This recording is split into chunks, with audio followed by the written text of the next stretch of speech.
I'm Raymond Dale Bigelow. I was from near Mattawan, Michigan, near Kalamazoo, and I did 16 years on active duty.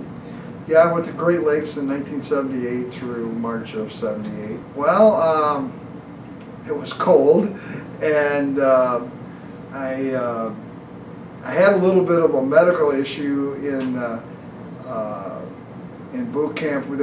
Back when I went in, they had this thing called service week, that everybody for 1 week you did all the things, like worked in the mess hall and or galley as the Navy calls it, and you just did basically, you supported the whole evolution of how the base ran.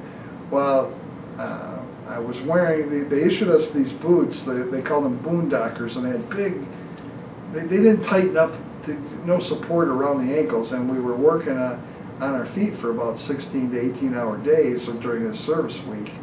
And I developed tendonitis in my Achilles, and so then I went to medical and stuff because it was, it bothered me. And so then they said, well, you're going to start wearing your tennis shoes until we tell you not to anymore, and also we don't want you to do any prolonged standing.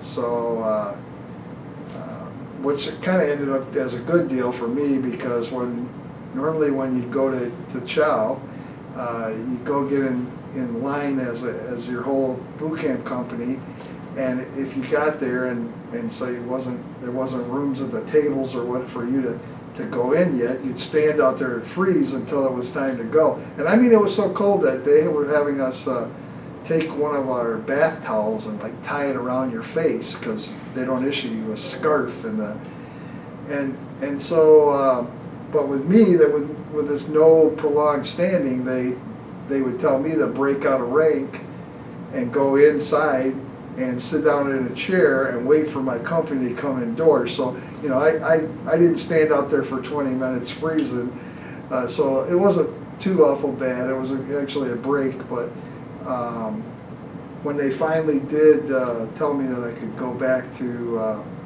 wearing my boondockers and I could do the prolonged standing and stuff, I had missed 3 PTs in boot camp, the physical training portion, and each one of them, I did the first one.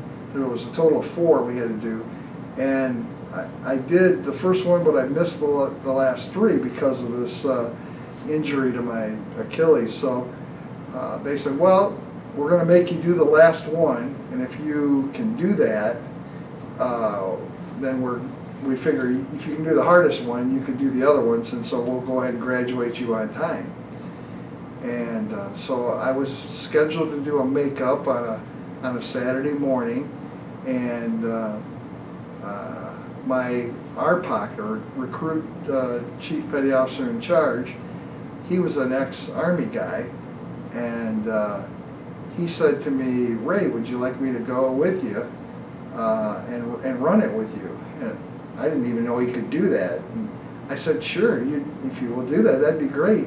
He goes, oh yeah, we run all the time in the Army. So he went over and kind of paced me, and it was a good thing he went, because about the last 2 or 3 laps I had to do, I was feeling it, because I hadn't been able to do anything at all to work up to it, and he gave me a little bit with a verbal encouragement to get around those last couple laps. He's like, I thought you said your parents were coming to watch you graduate from boot camp, So it was funny, but I tracked him down right before I retired, and he's coming to the banquet here.